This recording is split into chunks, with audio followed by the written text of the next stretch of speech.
بسم اللہ الحمد للہ والصلاة والسلام علی رسول اللہ رب اشرح لی صدری ویسر لی امری واحلل عقدۃ من لسانی یفقہوا قولی۔ ناظرین السلام علیکم ورحمۃ اللہ وبرکاتہ۔ سیرت النبی صلی اللہ علیہ وسلم انگلیوں پر، اہم واقعات کو یاد رکھیے آسان طریقے سے 5 منٹ سیریز میں۔ سبق نمبر 23، 8واں ہجری سال مدنی زندگی کا۔ بایاں ہاتھ استعمال کیجیے۔ اس سال کے 3 حصے ہیں: غزوہ مؤتہ، فتح مکہ، غزوہ حنین و طائف۔ پہلا حصہ ہے غزوہ مؤتہ۔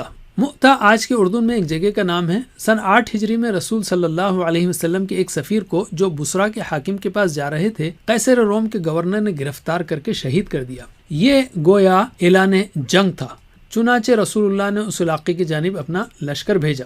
آپ نے لشکر کو حکم دیا کہ پہلے دشمنوں کو اسلام کی دعوت دی جائے، اگر وہ قبول نہ کریں تو پھر جنگ کی جائے۔ پھر کچھ اور ہدایت بھی دی۔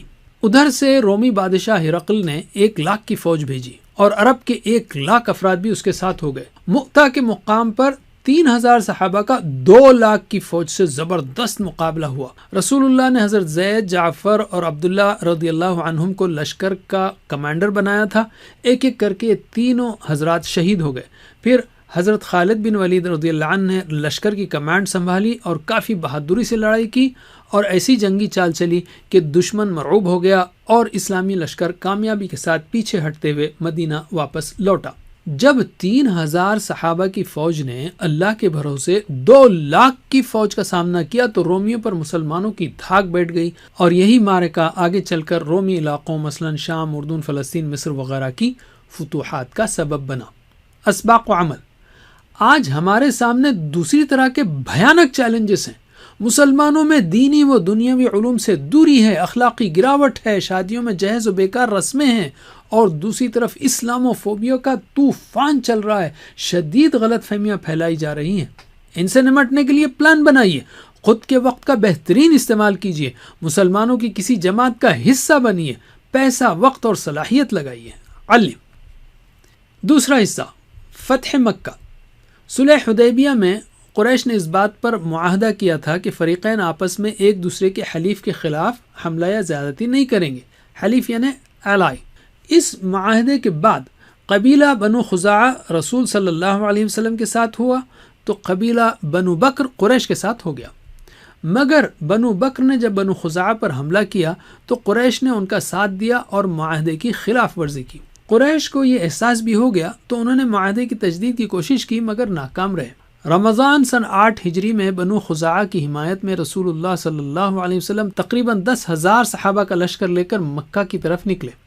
اتنے بڑے لشکر کے قائد ہوتے ہوئے بھی آپ صلی اللہ علیہ وسلم نہایت عاجزانہ انداز میں اللہ کا ذکر، تسبیح، شکر کرتے ہوئے مکہ میں داخل ہوئے۔ کعبہ اور اس کے آس پاس 360 بت موجود تھے۔ رسول اللہ نے اپنے ہاتھ میں موجود کمان سے انہیں گرایا اور پھر کعبے کے سامنے قریش سے خطاب کیا، سوائے چند کے ہر کسی کو معافی دے دی گئی اور مکے والوں نے آپ سے بیعت کی۔ اس طرح بغیر کسی خون خرابے کے مکہ فتح ہوا اور کعبے کے دامن میں پھر سے ایک اللہ ہی کی عبادت ہونے لگی۔ اسباق و عمل۔ ہٹ دھرمی کرنا، جان بوجھ کر اپنی غلطی پر اڑے رہنا بڑے نقصان کا سبب بنتا ہے۔ بدلہ لینے کی طاقت ہوتے ہوئے بھی اللہ کی خاطر معاف کرنا آپ صلی اللہ علیہ وسلم کی عادت تھی۔ علماء و ذمہ داروں کی نگرانی میں مظلوموں کی مدد کرنے کے لیے تعمیری انداز میں کام کیجیے۔ علم۔ تیسرا حصہ، غزوہ حنین و طائف۔ غزوہ حنین۔ حنین مکے سے تقریباً 30 کلومیٹر دور ایک جگہ کا نام ہے۔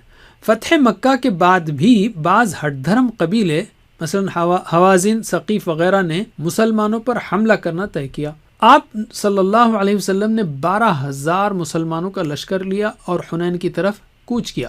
اس جنگ میں شروع میں مسلمانوں کو سخت حملے کا سامنا کرنا پڑا، لیکن اللہ کی مدد سے وہ پھر سنبھل گئے اور انہیں فتح ہوئی۔ غزوہ طائف۔ دشمن کی فوج حنین سے بھاگ کر طائف چلی گئی اور قلعہ میں بند ہو گئی۔ رسول اللہ نے لشکر سمیت طائف کا رخ کیا اور تقریباً 40 دن اس کا محاصرہ کیا۔ کئی کوششوں کے باوجود جب قلعہ فتح نہ ہو سکا تو آپ نے محاصرہ ختم کروا دیا اور مدینہ لوٹ گئے۔ اسباق و عمل۔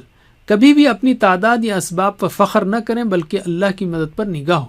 کسی معاملے میں مشکل پیش آئے تو اسے اپنی انا کا مسئلہ نہ بنا لیں بلکہ دوسرے مثبت کام میں اپنی صلاحیتیں اور وقت خرچ کریں۔ علم۔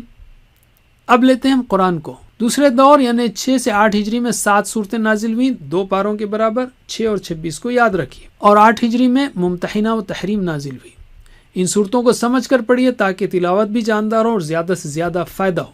علم حدیث، روزانہ کم از کم 2 منٹ تو صحیح حدیث پڑھیے تاکہ ایمان میں اضافہ ہو اور عمل میں درستگی پیدا ہو۔